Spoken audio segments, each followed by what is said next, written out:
Hello dear students, we are going to study about the X-rays, modern production of X-rays by Coolidge ray tube, properties of X-rays and the applications of X-rays. We will also study the X-ray diffraction and Bragg's law and the quality of X-rays.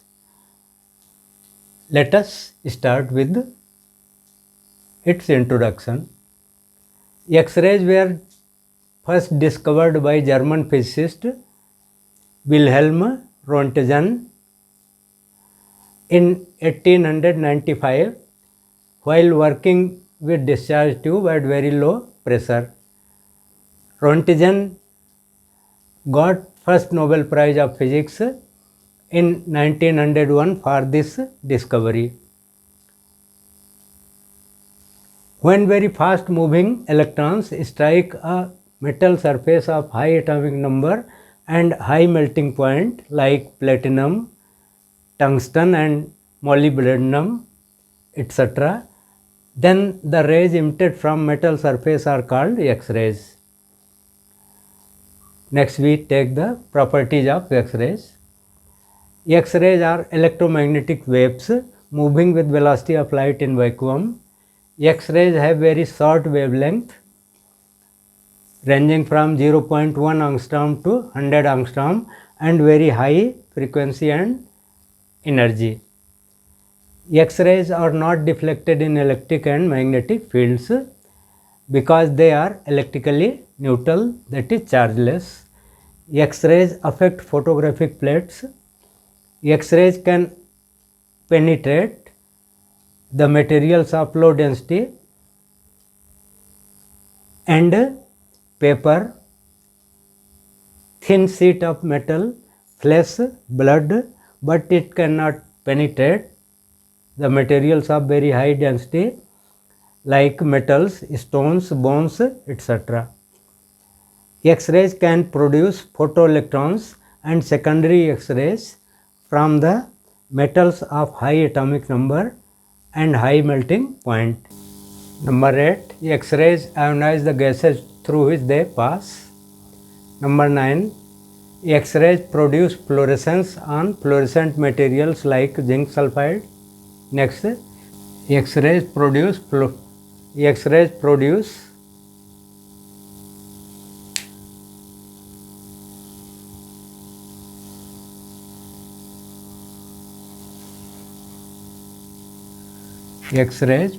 heat.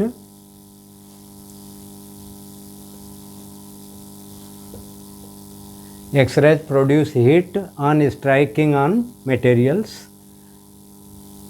Long time exposure have injurious effects on human body. Next we take the modern production of X-rays by Coolidge ray tube method.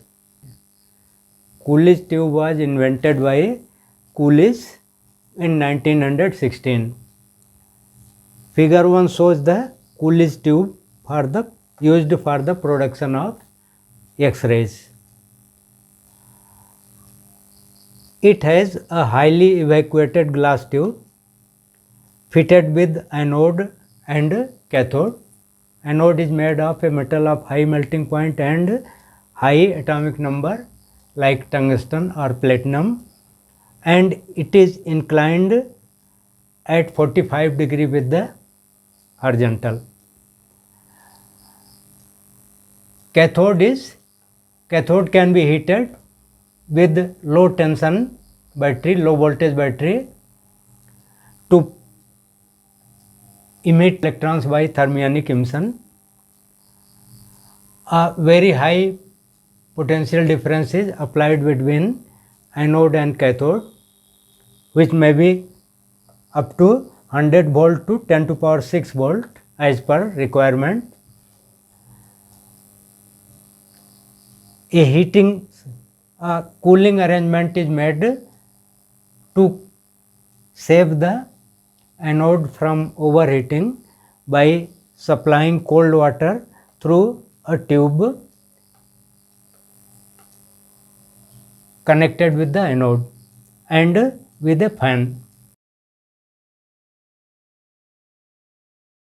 When the cooling tube is switched on, The electrons emitted from cathode surface by thermionic emission are accelerated by the high potential difference between anode and cathode. With very high kinetic energy, these electrons strike the anode surface and X-rays are emitted from the anode surface as shown in this diagram. The kinetic energy of electron striking the anode is equal to the work done by potential difference between anode and cathode on the electron. So, E into V will be equal to kinetic energy of electron half mv square, where m is mass of electron and small v is the velocity of electron striking the anode. Only very small fraction, 1% to 2% of the kinetic energy of electrons striking anode surface is used in producing X-rays, whereas the rest energy is converted into heat, due to which anode may get heated. That is why anode metal must have high melting point, and also a cooling arrangement is made to save anode from overheating and melting. Now we take applications of X-rays. X-rays are used in various fields. Some of them are listed below. X-rays are used in, number 1, X-rays are used in surgery. They are used in radiotherapy. X-rays are used in engineering. X-rays are used by detective department. X-rays are used in industry, and X-rays are used in scientific research. Next we take quality of X-rays. The quality of X-rays depends on its frequency. The X-rays of maximum frequency and minimum wavelength are emitted when the total kinetic energy of the electrons striking the anode or target is converted into X-rays. Then E into V will be equal to half mv square of electron is equal to H into F maximum of X-ray photon, which may be written as X C upon lambda minimum, because C is equal to F into lambda. When F is maximum, then lambda will be minimum. So, lambda minimum will be equal to Hc upon E into V. Putting the values of H, C and E, we get the value of lambda minimum approximately equal to 12,400 into 10 to minus 10 meter upon V, and 10 to minus 10 meter is 1 angstrom. Therefore, lambda minimum becomes 12,400 angstrom upon V, where V is the anode potential. Some important points as notes. X-ray production is reverse of photoelectric effect. Next, penetration power is directly proportional to the anode potential and inversely proportional to wavelength. X-rays below 4 angstrom are called hard X-rays and have high penetration power. Similarly, X-rays above 4 angstrom are called soft X-rays and have low penetration power. Next, X-rays of shortest wavelength are the hardest. Next, we take X-ray diffraction and Loewe experiment. In 1912, von Loewe and his associates confirmed wave nature of X-rays by Loewe experiment, shown in figure 1. In this diagram, this is X-ray tube. Monochromatic X-ray beam through narrow slits S1 and S2 is passed through a zinc sulfide crystal and then on a photographic plate. After several hours exposure, the developed photographic plate was observed to have many regularly spaced faint spots around a bright spot as shown in figure this. These are regularly spaced faint spots and this is a central bright spot. Loveback concluded that the crystal layers behave like plane transmission grating. This argument was confirmed experimentally by W. L. Bragg.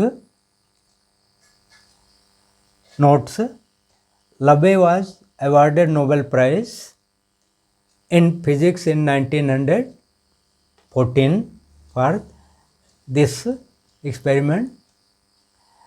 The study of crystal structure with the X-ray is known as crystallography. Next we take Bragg's law. It states that the intensity of the diffracted or reflected beam of X-rays from the crystal planes will be maximum if the path difference between two reflected beams is integral multiple of the wavelength of X-rays. Now we take derivation of Bragg's equation. In this diagram, x1, x2, x3 are the crystal layers of a crystal having crystal spacing d. That is, d is the interatomic spacing or the spacing between two nearest crystals. A and B are two parallel X-rays from a monochromatic parallel beam of X-rays incident on the crystal at glancing angle theta. After reflection, the total path difference between